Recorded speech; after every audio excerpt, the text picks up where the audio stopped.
Nerf Clan, Blitzers, it's Ronan. We're talking BL10, the ISU152 Russian Tier 8 tank destroyers. Looking at it here, comparing it to some of the great rivals of the class. The ISU is one of the best TDs in the game. It truly is. It has an epic cannon, but it's an odd tank. And I have a couple of great replays from SirLanceALittle that demonstrate what you can and can't do with it. But starting with the DPM and some of the, look at this tank, 3166 DPM in Tier 10, 286 base pen for AP, 640 alpha. And aim time sucks, dispersion's even worse. I think one of the best, someone in the clan once said it's like shooting a shotgun with one hand. But look at all the red that might be around there for the other competitors, like the Borsig, the WZ-111, the Ferdinand. This tank outclasses a lot of those tanks. And I'm only comparing tech tree because one of the nice things about this tank is the fact that it is, for goddamn sake, in the tech tree, not in some fucking crate. Thank you, Wargaming. Now, that being said, let's take a look at the parameters. 1010 HP. That's actually one of the biggest problems with the tank. It can't take a hit. It does go down very quickly. I mentioned the DPM already, and you notice the DPM goes down to 2662, but look at the AP, look at the pen with the AP 300 plus, and massive heat, both pen and DPM when you use HE, not heat. The HE on this tank is a game changer. Now, down in the gun handling, I was just playing around with whether you should calibrate or supercharge. It's really hard to tell. The problem with this is that you need the velocity. This thing is like shooting a watermelon, and you need that velocity. But the issue is that by doing that, you really can't work the aim time. Looking at the armor of this thing, you don't have armor. You shouldn't think you have armor. You'll get bounces because of that massive gun mantlet, but that's just when you get lucky. Don't assume you can ever bounce anything with the ISU. And most of all, remember, you have not even right around 1,000 hit points. So you can't afford to take any damage because you won't survive the battles. All right, let's get into some awesome games here. SirLanceALittle, who, is a very straight-laced young man, decided to have a little bit of shenanigans in this one, which I like shenanigans. So I actually had to forward the ending of this one and some, but SirLanceALittle must be grinding the line. And by the way, while he is trying to figure out how to climb the hill on here in Castilla, I would tell Lance to watch that waffle do it over there, which is the way to climb the hill. I don't think you can climb the hill from there, SirLanceALittle.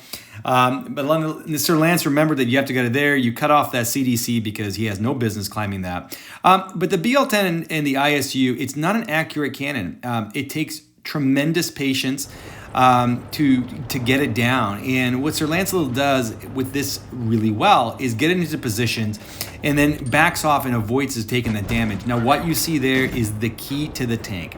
Using HE and hitting the sides of mediums, of lights, and even heavies occasionally, that's when you can change the game. And you can get into that 4,000 DPM of this tank with nearly 100 HE pen. And then Sir Lance, 2 shots, 2,700, or 3 shots, 2,732 damage. That is a game changer. You just changed the entire game. You probably have 10,000 hit points in Tier 8 for the entire team. And in 3 shots, you took a third of that off. Almost a third of it off.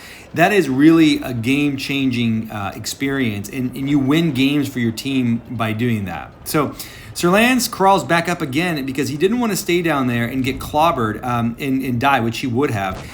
Very unfortunate shot there, but the BL10 and the ISU, and the same is true for the OBJ704 to a certain extent, in the 268 as well, because both of those tanks, it's grandfathers of this thing. They are somewhat dependent on RNG, and a perfect example is this ridiculous shot here by Sir Lance, which I think might be one of his luckiest. And you see, even look at Sir Lance, he's even hee-heeing, which is kind of funny here.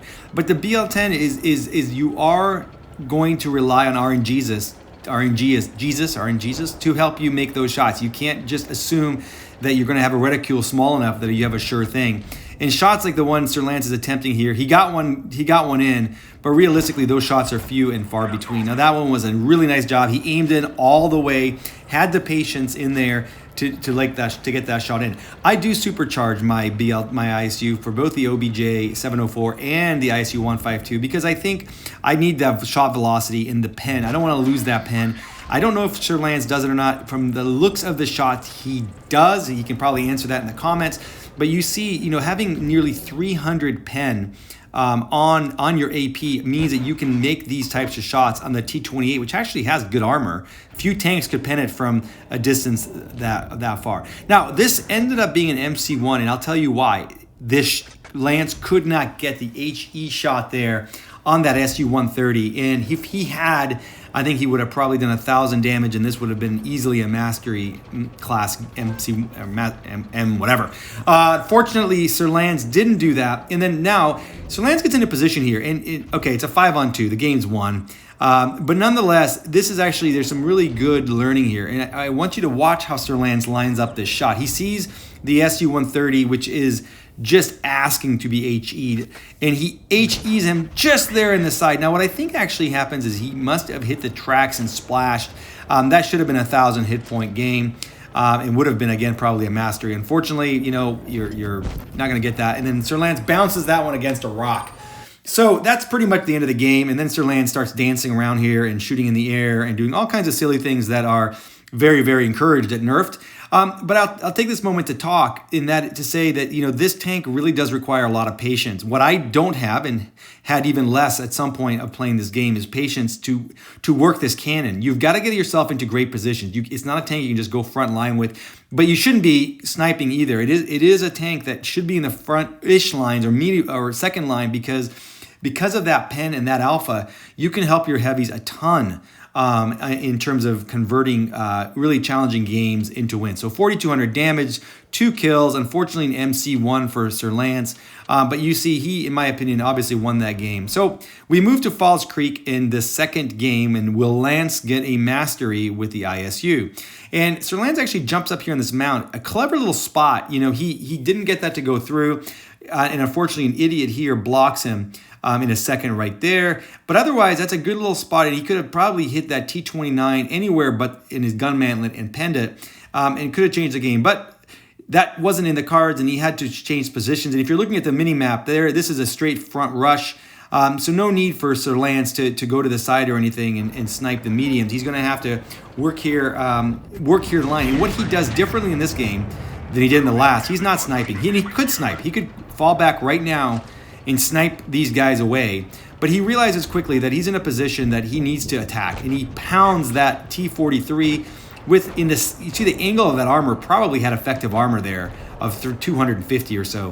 He pounds him no problem in the front with AP for nearly 650, and then he goes away. Also, you see this KV3 is a complete idiot. He's not wearing camo. He's rammed SirLance a couple of times. So Lance smartly gets away from him, takes a no zoom shot there because he could anywhere hit the side of a Tiger 2 pretty much anywhere with an AP round, and takes him out. So he's already at 2,000 damage, and it's a 5-on-4. So at this point, this is a crucial part of the game, and that is probably the game-changing shot. 600 into the side of a I think that's a T34 or 229. I don't remember. I apologize for that. But nonetheless, and then look at this, aiming in, zooming in, HE 900 plus into the rear of a T26E4, and that is what he can do. Now, Lance, interestingly, this was a strange point. I actually had to look at this a couple of times. That jig tig just ignored Lance completely. He could have disabled him with a couple of shots. Probably wouldn't have mattered for the outcome of the game, but he ignored him. So Lance did what he does best, go pound that Tiger for 668 in the side. The Tiger actually manages to kill the IS. And then Lance dispatches him with an HE shot to the side. The splash on this gun is probably about 310. So if you have a tank against you that is less than 310, you would almost empty anybody in the side using HE or in the rear, obviously. He closes it off against the Jig TIG 8.8 with a side shot, 4390 damage, excuse me. And you saw he did these in rating games, 4 frags, 4 kills, and a mastery. Congratulations to Lance.